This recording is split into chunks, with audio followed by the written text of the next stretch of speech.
Welcome to the HCI family of podcasts. We're your source for personal, professional, and organizational growth and development. We share our own original research, explore industry trends, and interview executives and thought leaders from across the globe. Join us for practitioner-oriented content around all things leadership, HR, talent management, organizational development, and change management. Maximize your personal and organizational potential with the HCI family of podcasts.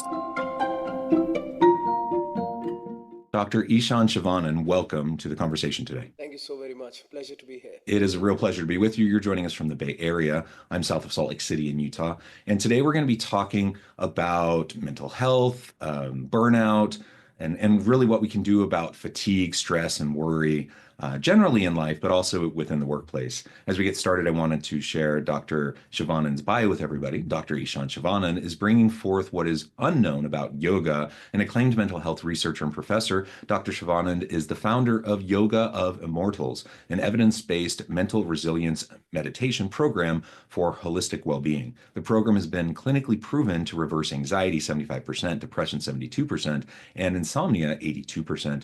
and improve overall quality of life 77% among test participants within 4 to 8 weeks of regular practice.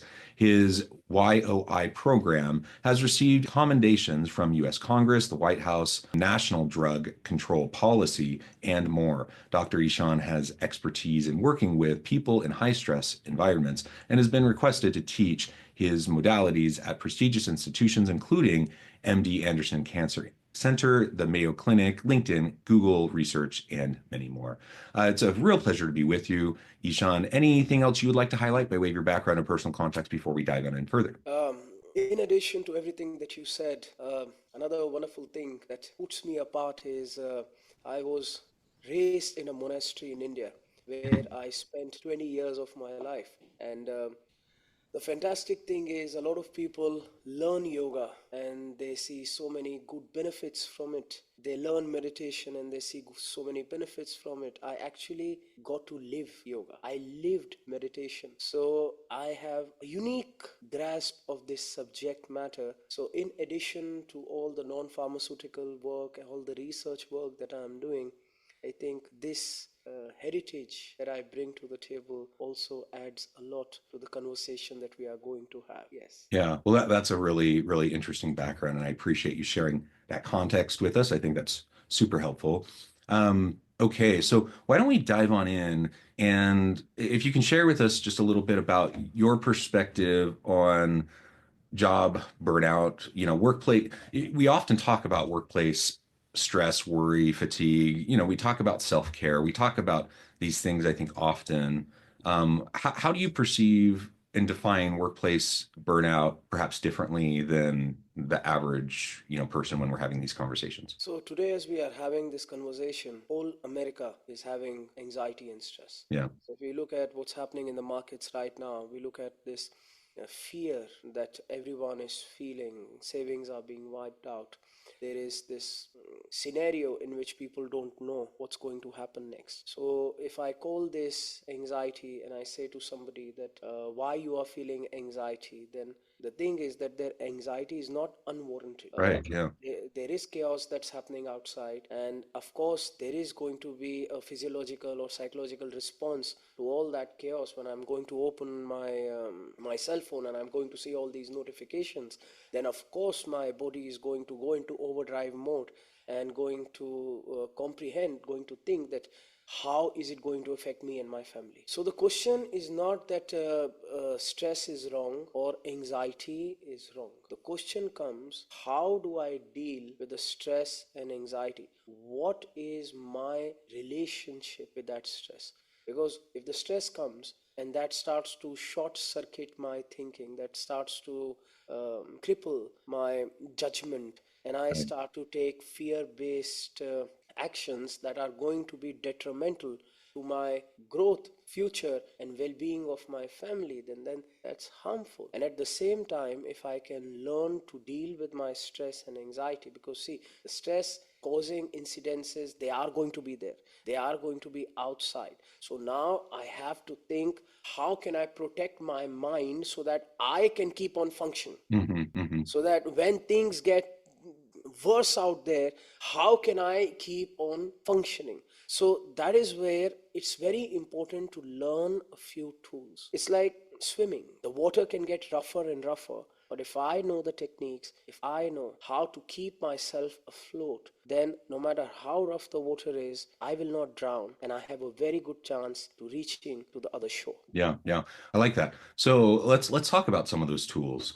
Again, often, well, let me first acknowledge like what you said. It's absolutely true. We all have stressors in life, some more than others, but we all deal with challenges, and the world is a crazy place right now. So the reality is that we're all dealing with stuff. Some more acute than others, perhaps, but we're all dealing with challenges. We're all dealing with workplace stressors, home stressors, etc. And so it's about how we respond to it. So the question then becomes, how do we respond to it? How do we respond to it in a productive and healthy way, rather than destructive ways? And we all know that that's often what happens. You turn to unnecessary medications, or you self-medicate with alcohol, or other harmful substances. There's all sorts of ways that people try to cope with anxiety and stress and the hard things in life. So the question becomes, though, how do we do that more productively? How do we do that healthy in a more sustainable way, knowing that these things are going to come? That's just part of life. Precisely, and that's where resilience has a key role to play. That how resilient are we when these things start on happening?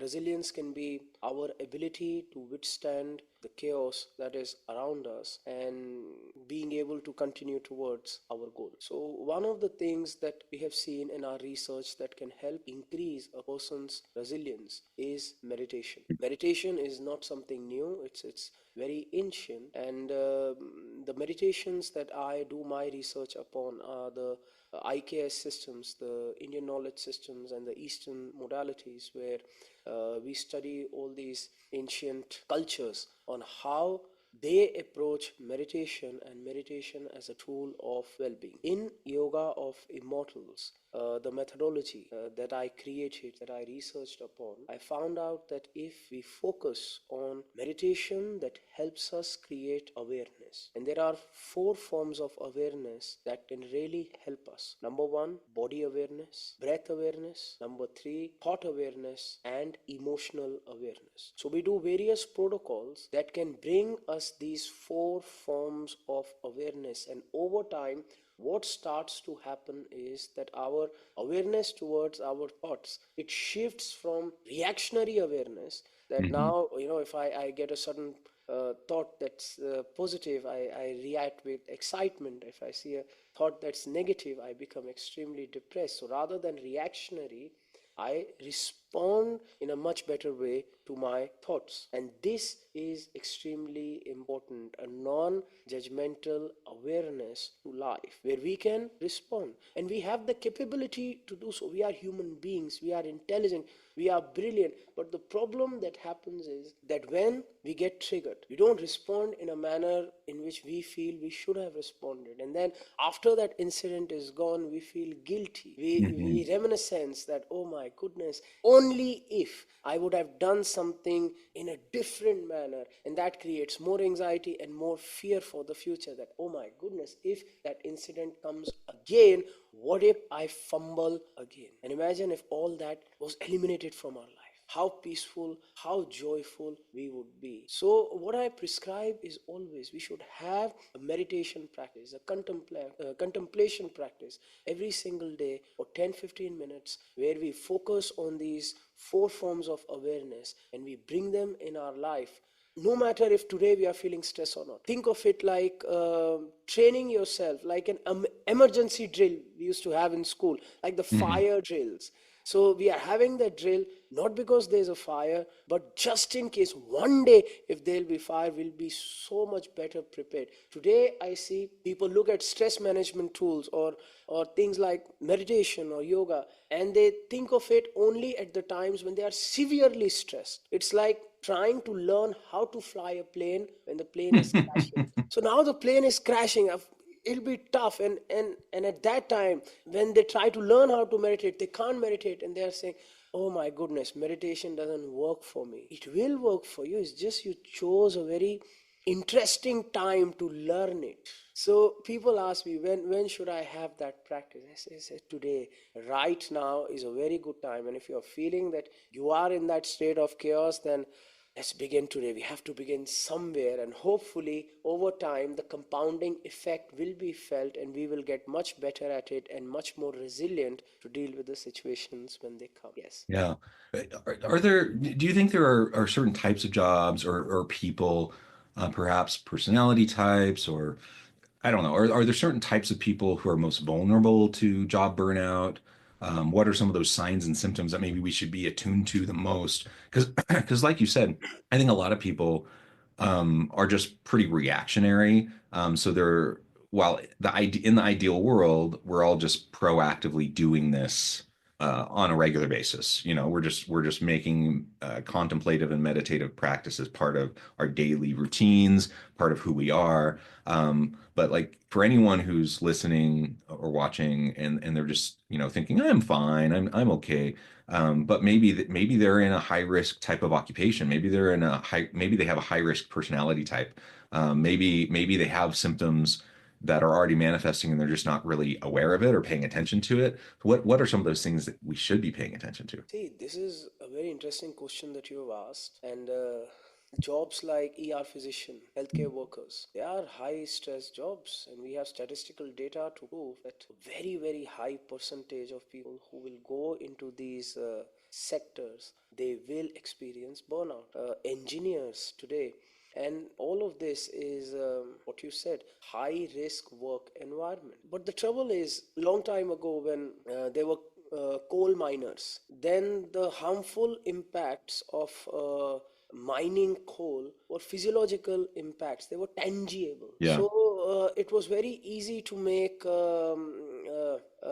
various laws that can benefit or cancel out the harm mitigation to those miners, because we could see the harmful impacts. Today, such high risk jobs, the harm is psychological, it's intangible. So even if we know that yes, there is going to be burnout, then people have assumed that, oh, this is how it's going to be. Stress is now a way of life. So definitely some jobs are high risk when it comes to stress. And if you ask me logically, then when people are working in construction, they are given hard hats and steel toe boots as a precautionary measure. But when we talk about healthcare workers, we know they are prone to burnout. We know there is going to be workplace hazard, but we have still not put into place any cognitive or psychological workplace measure. Maybe some form of resilience training during the job hours itself, or some form of decompressing or meditation that they should have access to, so that they can manage those crises that are happening inside. And maybe that is, in the time to come, we will see maybe more research is done and some policies can be implemented, so that we will have some form of psychological hard hats that people are going to wear in those job professions. But yes, people who are much more prone to anxiety, they suffer from burnout. Personality types that are a bit more introvert, and they are pushed into settings where they have to push themselves to be much more extrovert, we see that there will be crises that Hmm. will come into play. But again, it all comes down to the environment in which we are right now. It is very difficult to predict. If there is prediction, there can be some form of stability, and then there can be some form of training that yes, we can prepare ourselves because this is what is going to happen.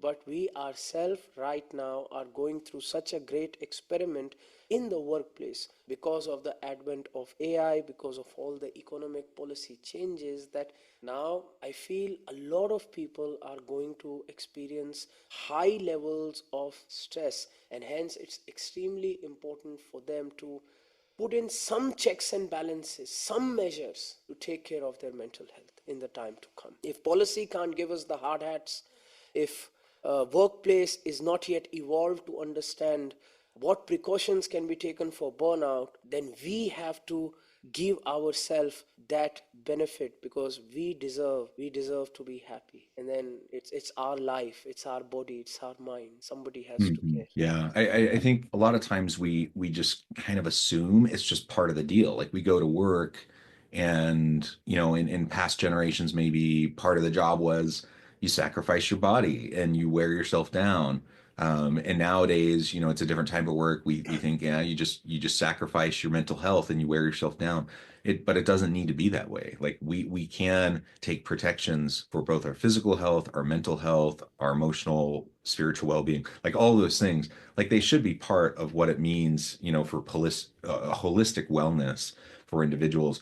And there's plenty of research out there to show that when employers pay attention to holistic wellness, that it's a good investment. Like anything that they put into that investment of, trying to make sure that their people are taken care of, it'll pay tremendous dividends. There are people, there will be lower levels of absenteeism and turnover and higher levels of productivity and better customer service and innovation and all these things, just much better outcomes. Like it's just so much better for organizations. So even, I mean, the human side of it suggests we should care about this, right? But even if you set that aside and you're just a cold, hard capitalist and you just want to make money, it still matters. Like you still should pay attention because clearly it's worth the investment. Clearly, it's going to help you be a more successful business. And so for me as an individual, I need to remember that I owe it to myself. Like I owe it to myself, my family, my loved ones to make sure I'm taking care of myself. Because it matters not just for today, but 5 years from now, 10 years from now. But as a leader, of organizations, I need to also remember that how I model, wellness for my team matters, how I take care of my team matters, because ultimately that's going to help the organization be successful. Absolutely, and there is a hidden economic cost also to all this. When we were Absolutely. doing our research, things like anxiety, insomnia, Americans spend billions of dollars on these things, and even burnout. Burnout leads to absenteeism. There's a huge economic cost, a hidden economic cost, indirect economic cost. Even things like when we are talking about alcohol use disorder or substance use disorder, when people are trying to self-medicate, Yeah. there is a huge cost involved that we as a country are paying. So if we say that, oh, stress is just part of the deal, but then what is the dollar cost to that stress, and are we going to be able to afford it in the long term? And that is a question that we have to ask ourselves. And if we cannot afford it, then prevention is better than cure. Then we have to live in a certain way. We have to look at our lifestyle, we have to look at our own mind, at what are the preventable changes that we can bring, that can help us lead a life that in the long term would be much more beneficial to us. And that is where all these integrative tools of wellness come into play, that can help us reverse that burnout that we are feeling today. Yeah, absolutely. Well, this has just been a fantastic conversation. I know at the time I'm going to need to let you go here in just a minute, but before we wrap things up for today, I wanted to give you a chance to share with the audience how they can connect with you, find out more about your work, and then give us a final word for today. Yes, so I have shared a lot of my insights and a lot of my life story. And what are the things that a person can bring into his own lives, the practical aspect of reversing burnout, but in a much more mystical way. Because as I said, I was raised in a monastery. So how can we bring all that knowledge today? Because what we practice in the monastery took us, my ancestors, it took them 1,000 years to master it. But we have this lifetime. So to help you learn and apply all these tools in your life so that you can be as resilient as a monk while you work as a CEO, I wrote a book called The Practice of Immortality. And this book, The Practice of Immortality, is going to launch on the 25th of May. It is available for pre-order on Amazon, and it's an excellent read. I hope you can read it, and I hope you'll enjoy it and you learn a lot from it. And if you would like to learn more about me, I am available on LinkedIn under the name of Ishan Shivanand. So I would love to hear from you. Yes. Wonderful, wonderful. Thank you so much, Ishan. It's been a real pleasure. I encourage the audience to reach out, to get connected, find out more about what Ishan can do for you. Check out the book that's coming out soon. Check out all the amazing resources, the wonderful program and practices. And as always, I hope everyone can stay healthy and safe, and you can find meaning and purpose at work each and every day. And I hope you all have a great week.